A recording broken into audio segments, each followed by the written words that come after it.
পাকিস্তানের এগেনস্টে নাজমুল হাসান শান্তের অসাধারণ ব্যাটিং।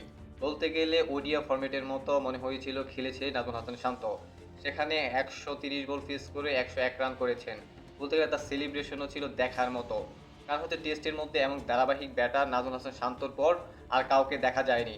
যখন দলের বিপর্যয় তখন খাদের কিনারা থেকে টেনে আনলেন এই নাজমুল হাসান শান্ত এবং মমিনুল হক। বলতে নাজমুল হাসান শান্ত যখন মাঠের মধ্যে নামলেন তখন বাংলাদেশের উইকেট পড়ে গিয়েছিল প্রায় ২টা, অর্থাৎ ৩২ রানে উইকেট পড়ে গিয়েছিল বাংলাদেশের ২ উইকেট, যার কারণে বাংলাদেশের মধ্যে নাজমুল হাসান শান্তের এমন পারফরমেন্স অন্তত প্রত্যাশিত ছিল। নাজমুল হাসান শান্ত যেন টেস্টের মধ্যে নিজের জাতকে চিনাচ্ছেন। নাজমুল হাসান শান্ত কেন টি-টোয়েন্টির এর মধ্যে খারাপ খেলেও ওডিআইয়ের মধ্যে নিজে সেরাটা দিচ্ছে, এবার টেস্টের মধ্যে সেরাটা দিচ্ছে। অনেকেই বলেছিল যে নাজমুল হাসান শান্ত টেস্টের মধ্যে একজন পারফেক্ট ব্যাটার হতে পারবে না, কিন্তু সেই সব জল্পনা কল্পকে দূরে রেখে নাজমুল হাসান শান্ত যেন অসাধারণভাবে খেললেন। এখানে ৭৭ স্ট্রাইক রেট মেনটেন করে তিনি খেলেছেন, যা অনেকটা ওডিআইয়ের মতো। নাজমুল হাসান শান্ত কীভাবে খেলতে হয় তিনি তা দেখালেন। পাকিস্তানের এমন অভিজ্ঞ বোলারদের সামনে নিজেকে অন্য মাত্রায় নিয়ে গেলেন।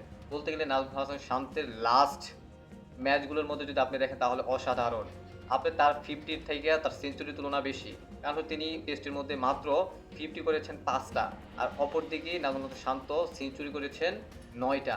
ভাবা যায় বাংলাদেশের এমন ব্যাটারকে দেখা গিয়েছে? অবশ্যই না। নাজমুল হাসান শান্ত যে টেস্টের মধ্যে যে পারফর্ম দেখাচ্ছেন অবশ্যই বাংলাদেশের জন্য অন্তত প্রাপ্তির বিষয়। নাজমুল হাসান শান্তর কারণে পাকিস্তানের এগেনস্টে বাংলাদেশ ৩০১ রানের এগিয়ে রয়েছে, অর্থাৎ প্রথম দিন শেষ করেছে, যার মাধ্যমে এখনো মাঠের মধ্যে রয়েছে লিটন কুমার দাস এবং মুশফিকুর রহিম।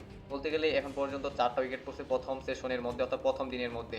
আশা করব পাকিস্তানের এগেনস্টে বাংলাদেশ আরও দুর্দান্ত খেলবে, আরও পারফর্ম করবে। স্পেশালি নাজমুল হাসান শান্ত যদি আরও কিছুক্ষণ খেলে আসতে পারতেন, হয়তোবা আরও রানটা দ্রুত এগোতো এবং দলের প্রয়োজনের সময় নাজমুল হাসান শান্ত, মুশফিকুর রহিম, মমিনুল হক দুর্দান্তভাবে জ্বলে উঠেছেন। স্পেশালি সবচাইতে আপসেটের বিষয় হচ্ছে যে মমিনুল হককে নিয়ে। কারণ হচ্ছে তিনি ৯১ রানে আউট হয়ে গেলেন, আর 9টা রান যদি করতে পারতেন তাহলে হয়তোবা তার সেঞ্চুরি পূরণ হয়ে যেত। কিন্তু আপসেটের বিষয় হচ্ছে যে লাস্ট আপনি 5টা ইনিংস যদি দেখেন মমিনুল হকের, তাহলে দেখবেন 87, 97 এইসব সেশনে তিনি আউট হয়েছেন। বলতে গেলে আপসাইডে বলতে মমিনুল হকের জন্য তিনি সেঞ্চুরি পূরণ করতে পারছেন না। আশা করব দ্বিতীয় সেশন অর্থাৎ দ্বিতীয় ইনিংসের মধ্যে তিনি সেঞ্চুরিটা পূরণ করবেন পাকিস্তানের এগেনস্টে। নাজমুল হাসান শান্তর কথা না বললে নয়, তিনি বাংলাদেশের অন্যতম পারফর্ম বয় টেস্টের মধ্যে।